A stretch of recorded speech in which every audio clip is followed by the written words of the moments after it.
ada kisah menarik ya. Ini kalau di sini itu bahasanya viral ya. Kisah ini viral. Jadi gini ya. Kita harus pahami dulu loh. Memang secara fikih ya. Kisahnya dulu lah. Kisahnya itu ada seorang pengusaha gitu, kayak kaya raya lah, dia biasa ngebantu orang.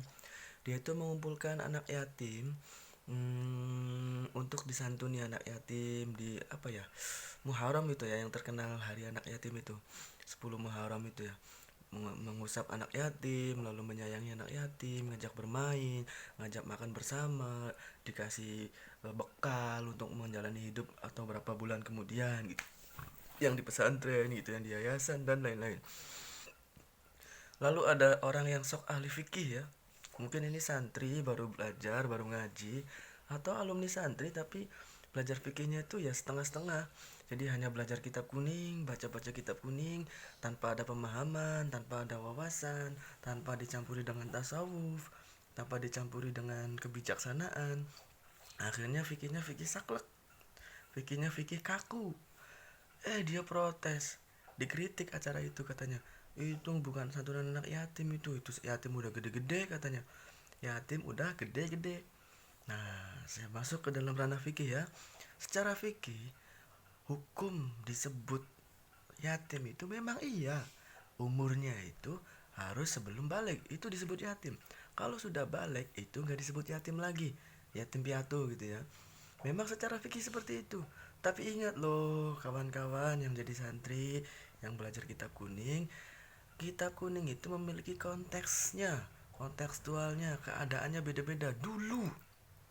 Dulu orang yatim dibatasi umur sebelum balik karena orang-orang dulu setelah balik itu mereka sudah kerja sendiri. Makanya Imam Ghazali itu kan bilang kalau menafkahi anak itu wajib hanya sampai balik. Setelah balik itu kalau membiayai eh, apa ngasih uang ke anak itu dipermasalahkan lah. Saya lupa ya perdebatannya itu, tafsilnya itu. Pokoknya intinya Imam Ghazali itu menyatakan wajib orang tua memberi nafkah itu ya selagi anak belum balik. Kalau udah balik itu ya wajib cari sendiri kerja, kecuali hal-hal tertentu. Ini yang saya tidak bahas di sini ya.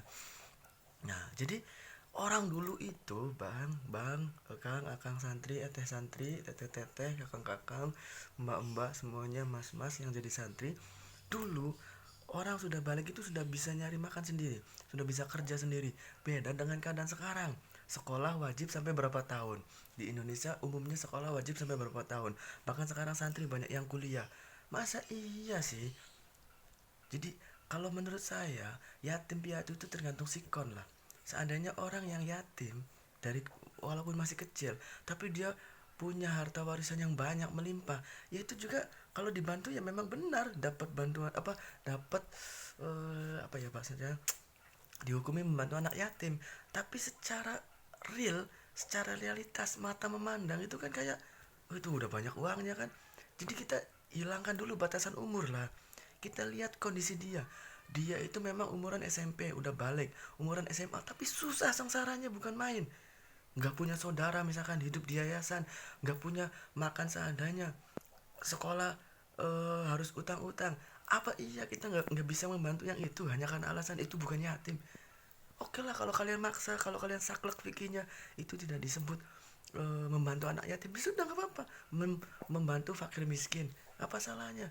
Tapi kita harus lihat lagi loh, kita harus lihat lagi, yatim piatu itu nggak usah dibatasi umur terlalu berlebihan. Karena dulu itu umur segitu beda, dulu itu umur balik itu beda keadaannya. Sekarang itu sudah beda, sekolah sampai berapa tahun sekarang wajibnya, umumnya sampai berapa tahun, sampai SMA udah balik gitu. Tapi mereka membutuhkan. Kalau hanya untuk apa ya, memilah-milah bahwa itu bukan membantu anak yatim tapi membantu fakir miskin, gak apa-apa. Tapi jangan sakiti orang lah. Orang itu udah niat ngebantu anak yatim lalu dikritik acara itu. Acara sudah bagus, sudah besar, sudah ikhlas pengusaha itu mungkin ya, tapi kita kritik bahwasanya itu bukan membantu anak yatim. Apa kepentingan anda sih, usil banget gitu. Gak usah terlalu usil lah dengan Vicky. Kalau anda bilang itu hanya membantu fakir miskin, ya nggak apa-apa, silakan kepercayaan anda. Tapi dia itu niatnya membantu anak yatim, karena ini anak yatim kesusahan. Walaupun sudah gede, dia belum bisa nyari makan sendiri, dia belum bisa waktunya untuk nafkah sendiri. Ya nggak apa-apa, kita bantu. Jangan karena alasan belum udah balik nggak perlu dibantu. Ya itu apa itu ya. Jadi gitu ya. Ya mohon maaf kalau pemahaman saya salah. Ya ini hanya untuk menjawab kondisi yang terjadi di wilayah tertentu ya.